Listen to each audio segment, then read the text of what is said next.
Let's talk about the process to convert code into an executable file that your Arduino can understand. We will assume it takes 3 steps.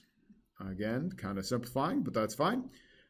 First big step is the pre-processing step, and that's where everything with a little hash symbol in front of it gets executed.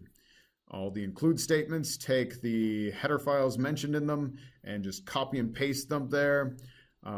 All the include guards happen to make sure that we don't end up including a function more than once. Our define statements do their find and replace thing. It's a great step, but we're still at kind of the text level that the computer can understand. Then we have the compilation part, where all your CPP files, all your source files, your Eno files get compiled down to a machine code, an object code that the computer can understand. However, if you'll notice, let's say I've got my function involving this library made. How does it know how to make a person? That's in library.cpp.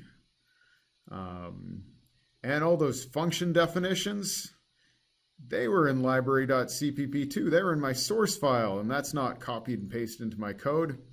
How does it figure out what to do in those cases? How does it know what to do? That is the job of the linker. So the linker goes and it kind of leaves holding places, bookmarks for all the functions it doesn't know. Like it's got function prototypes for them, but it doesn't know the details, and it goes and looks for other object files to fill in the gaps with the appropriate machine code. And you might think like, hey, why don't I just make one giant file and just do that every time? And for your purposes, that would probably be a great idea. However, if you're doing a giant file like making Microsoft Windows or something, that would be a terrible idea, because every time you made an error and wanted to compile again, it would take 20 minutes. Whereas with this way, you only have to recompile files that have changed. Other ones are already in the object file and will work just fine.